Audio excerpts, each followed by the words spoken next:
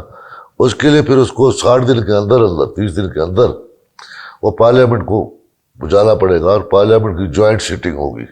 اچھا, دونوں کی سینٹ کی, اور وہ اگر اس کو ایکسٹینڈ کرے گی تو کرے گی, نہیں تو آٹومیٹک ختم ہو جائے گی, وہ اسمبلی پھر بحال ہو جائے گی. اس میں کوئی کمیٹی وغیرہ بیچ میں ہوگی جو ریکمینڈ کرے گی اس کے کہ لیے وہ یہ ہوگی کہ وہ پھر آتا میں. جی اب جب پروونشل اسمبلی سسپینڈ ہوتی ہے جی تو اس کو کہتے ہیں گورنر راج یا صدارتی راج, اس پر کیونکہ گورنر صدر کا نمائندہ ہوتا ہے, اور گورنر بھی وہ کام کر سکتا ہے جو صدر اس کو ڈائریکٹ کرے گا. اب یہ ہوتا ہے کہ پروونشل اسمبلی کے کون سے قانون بنائے جائیں, کیونکہ پروونس تو ہے نہیں, اسمبلی ہے نہیں, تو پھر صدر کو اختیارات دیے گئے ہیں کہ نیشنل اسمبلی یا صدر وہ پاور بنا سکتی ہے. نیشنل اسمبلی پارلیمنٹ وہ اس قانون بنا سکتی ہے جو پروونس کی ڈومین تھی. جیسے ڈیولیشن آف پاور کے بعد 18ویں امینڈمنٹ کے بعد سارے پاورز پارلیمنٹ کے چلے گئے ہیں صوبوں کی طرف, صوبوں سے نیچے چلے گئے, لیکن گراس روٹ پہ وہ تو کاغذات پہ صوبوں کو ابھی ملے نہیں ہیں, لیکن آئین یہ بولتا ہے کہ صوبوں کے پاس چلے گئے 18ویں امینڈمنٹ, لیکن وہ صوبوں کے پاس نہیں ملے. اب تک وہ صوبوں نے قانون نہیں بنائے نہ کچھ, تو وہ جو صوبے کے قانون بنانے کے اختیارات ہیں وہ پارلیمنٹ بنا سکتی ہے, اور وہ اس کو وہی قانون سمجھا جائے گا جو اس میں ہوگا. تو پھر یہ آ جائے گی اس کے پاس پھر آتے آپ اس کو کہ یہ قانون چلتا رہے گا, لیکن پھر دوسرا ایک اور طریقہ بھی ہے کہ یہ پارلیمنٹ رہے بھی صحیح. آرٹیکل 145 میں 145 میں یہ آتا ہے کہ جب دیکھتی ہے اپنا صدر دیکھتا ہے کہ کچھ اختیارات صحیح نہیں چل رہے, تو وہ یہ کر سکتا ہے کہ کچھ اختیارات غلط چل رہے ہیں تو ان کو ڈائریکشن دے سکتا ہے, پھر وہ بھی پروونشل گورنمنٹ کو کہ اس طریقے سے تم ان اختیارات کو استعمال کرو. وہ عام حالات میں کچھ ایسے صدارتی نظام کچھ ایسے حالات ہوتے ہیں جو صدر کی جو سینٹر کے ٹکراؤ میں آ جاتا ہے, کوئی پروونس آ جاتے ہیں یا کچھ اس طریقے سے چلتے ہیں کہ وہ قانون کے مطابق نہیں چلے, تو اس کو صدر سیدھے کرنے کے لیے کہہ سکتا ہے کہ اس آرٹیکل کو اس طریقے سے چلائے. مثلا ایک روڈ ہے, وہ روڈ آپ کا یہاں سے سپر ہائی نکلنا چاہتا ہے, پروونس کہتا ہے کہ یہ روڈ میں یہاں سے نہیں بنا دوں کیونکہ یہ میری فلاں چیز ہے, تو اس پہ پریزیڈنٹ ان سے کہہ سکتا ہے کہ آپ اس کو لاڈ ایکوائر کریں یا کچھ طریقے سے. کچھ ایسے حالات میں جن پہ آ سکتے ہیں, جن پہ کہہ سکتے ہیں. پھر تو بہت سارے پاورز آپ دیکھیں تو موجود ہیں. صدر کے پاس تو آلریڈی نہیں, اب صدر کے پاس پاور نہیں, لیکن وہ پاور بھی جو ہے جو رواجیں استعمال پھر بھی چیف منسٹر کرے گا, پراؤنس کرے گا, وہ خود نہیں کرے گا. صحیح, وہ خود ڈائریکشن دے سکتا ہے اور اس کی بھی جینیئر ہوگی. اور آپ کو پتا ہے کہ پہلے یہ جو ہوتے تھے پریزیڈنشل فارم 58 میں, ان کو کسی بھی پارلیمنٹ اس چیلنج جگہ نہیں کیا جا سکتا تھا, کسی عدالت میں چیلنج نہیں کیا جاتا. وہ فکرہ بھی نکل چکا ہے, عدالتوں کو اب اختیارات مل چکے ہیں کہ ان کو چیلنج کیا سکتے. اور سب سے بڑی اہم بات یہ ہے کہ جو ایمرجنسی لگتی ہے اس میں پراونسز سے جو پاور چھینے جاتے ہیں, یا جن سے کہا کہ پراونشل گورنمنٹ راج بن رہا ہے, گورنر راج, اس میں یہ ہے کہ جو عدالتوں کے اختیارات ہیں وہ ان پہ کوئی قدم نہیں لگ سکتی. اور وہ عدالتوں کے اختیار اسی طریقے سے رہیں گے، اس میں کوئی انٹرفیئرنس ہو ہی نہیں سکتا۔ تو عدالتوں کو اختیارات جو ہے 199 آرٹیکل میں، ریٹ پٹیشنز میں، وہ سارے وہیں برقرار رہیں گے، اور عدالتیں بھی اس حکم کو دیکھ سکیں گی کہ غلط ہے، صحیح ہے، کیا ہے۔ تو یہ ایک بڑا اتنا آسان نہیں ہے کہ آپ گورنر آج کی بات کر دیں اور پھر بولے، اور پھر آپ کو اگر جوائنٹ سٹنگ میں پاس نہ ہو آپ کدھر چلے جائیں گے۔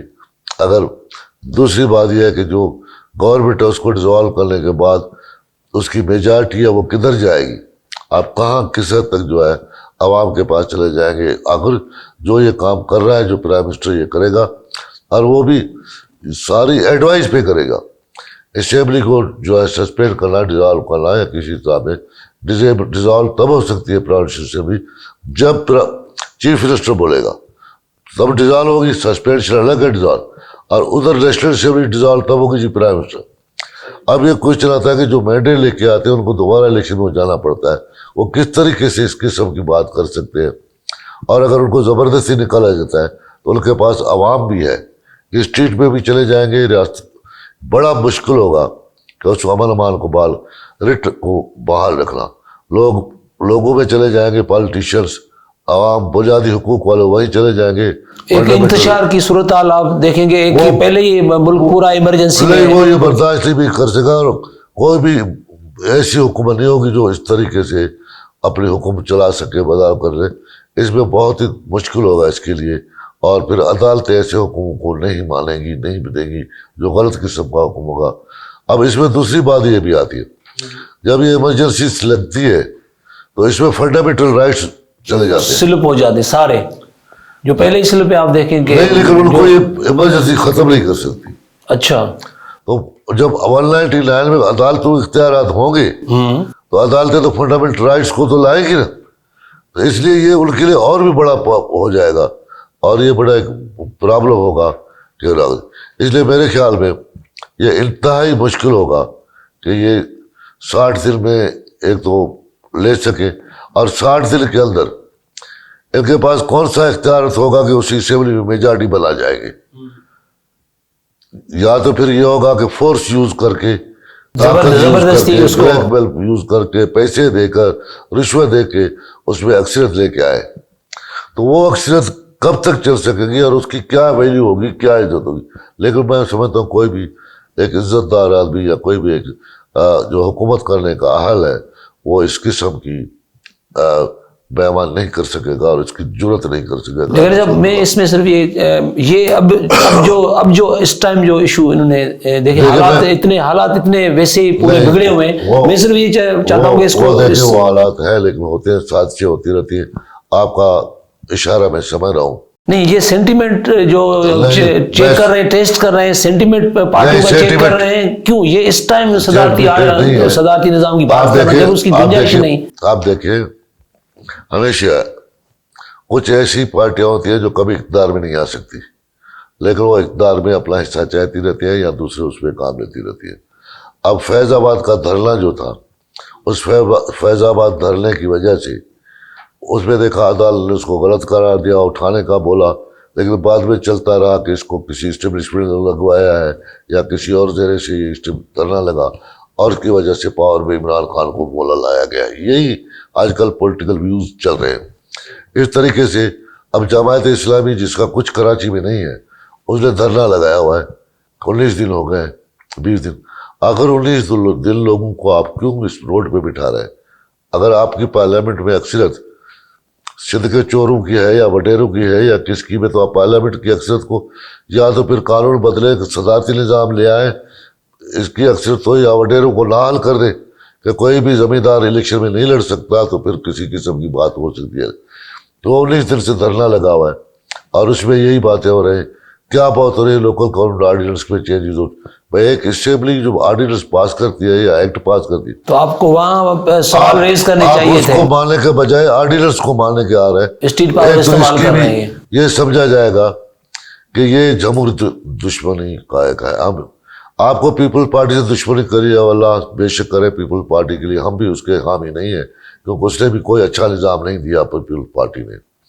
لیکن آپ پیپلز پارٹی کی دشمنی کی وجہ سے سندھ دشمنی جو قاعدہ قانون ہے اس کو آپ بائی پاس سندھ کے دشمنی، جمہوریت دشمنی، اور پھر ایک طریقے سے آپ بولتے ہیں کہ مسلمان سب بھائی ہیں، تو پھر یہاں پر آپ بولتے ہیں کراچی پہ قبضہ نامنظور، کون سی ہندوستان قبضہ کر رہی ہے؟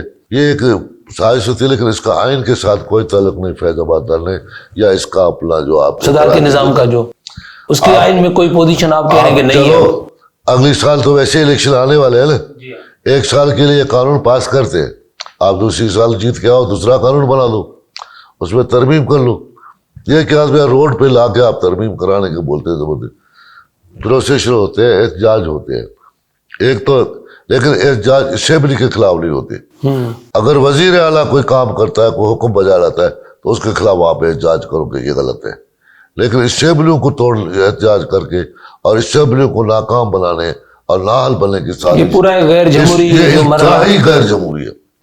اسمبلیاں عوام نے چنی ہے، پھر اگر کوئی غلط آ گیا ہے تو ٹریبیونلس ہیں، عدالتیں ہیں، کوئی نااہل ہو رہا ہے، کوئی دوسرا آ رہا ہے، لیکن اسمبلیوں کا جو پروسیجر ہے اور جو کانسٹیٹیوشن کے مطابق ہے اس کو کسی بھی حالت میں رہنا چاہیے، اور میں تو اسی کے سمجھ ہوں۔ بڑی بڑی مہربانی ہے یوسف لغاری صاحب، آپ نے بڑی ڈیٹیل سے، ظاہر ہے ہم کوشش کریں گے کہ جتنے بھی مسائل قوانین کے حوالے سے، آئین کے حوالے سے، آئین اگر چیلنج ہوگا تو ظاہر ہے جتنے بھی معاملات ہیں، جتنے بھی مسائل ہیں، وہ ظاہر ہے ان میں ایک بریک رہے گا، وہ آگے ان کے سالوشن نہیں نکلیں گے۔ جب آئین خالد صاحب میں آپ سے عرض کر دوں گا، آپ نے یہ بہت اچھا پروگرام کیا، اس سے یہ ہوگا کہ ملک میں تبھی امن امان ہو سکتا ہے جب قانون چلتا ہے، جب اسٹیٹ کی ریٹ رہے گی، رول آف لا رہے گا۔ اگر رول آف لا تبھی رہے گا جب آدمی کے ساتھ انصاف ہوگا، ہر ایک کو بولنے کا حق دیا جائے گا، اس کے بنیادی حقوق ہوں گے۔ آپ اس سے جو ہے اویئرنیس دے رہے ہیں، لوگوں کو اطلاع دے رہے ہیں کہ آپ کے یہ حقوق ہے، آپ ان حقوق کے ساتھ چلیں گے، لوگوں کو جب حقوق کا پتہ چلے گا تو اپنے حقوق کی حفاظت بھی کریں گے۔ تو اس پروگرام کو میرے خیال میں ضرور بہت آگے بڑھنا چاہیے۔ بہت بہت شکریہ آپ کا یوسف لغاری صاحب، آپ نے آج صدارتی جو ایک رہا ہے نظام کے حوالے سے، ایک ایشو رہا ہے جو آئین سے تجاوزات کے حوالے سے، آئین سے ٹکراؤ کے حوالے سے اس کی پوزیشن رہی ہے۔ اب تو لغاری صاحب نے آپ کو بتایا کہ قانون کے اندر، آئین کے اندر بہرحال اس کی کوئی گنجائش موجود نہیں ہے۔ جب پارلیمنٹ موجود ہے، ایک دستور موجود ہے، قاعدے قوانین موجود ہیں، تو ظاہر ہے اب صدارتی نظام ویسے ہی ایک دیکھیں کہ پورا سیاسی جو وایو منڈل ہے، پورا سیاسی نظام ہے، وہ بڑے انتشار کا شکار ہے، لیکن بہرحال اسی پروسیس سے، اسی مراحل سے ہمیں آگے جانا ہے۔ سیاسی پارٹیاں عوام کا مینڈیٹ لے کے جب پارلیمنٹ کے اندر آئیں گی، اور پارلیمنٹ کے اندر ایک عوام کا وائس، چیزوں کو ٹھیک کرنے کے ریزولیشنس آئیں گے، اور چلو اگر آئین کے اندر کچھ ترامیم ہے تو اس کا بھی جو ایک ماحول ہے وہ پارلیمنٹ کے اندر موجود ہے۔ اگر آپ ہیں، پارٹیاں لے آئیں،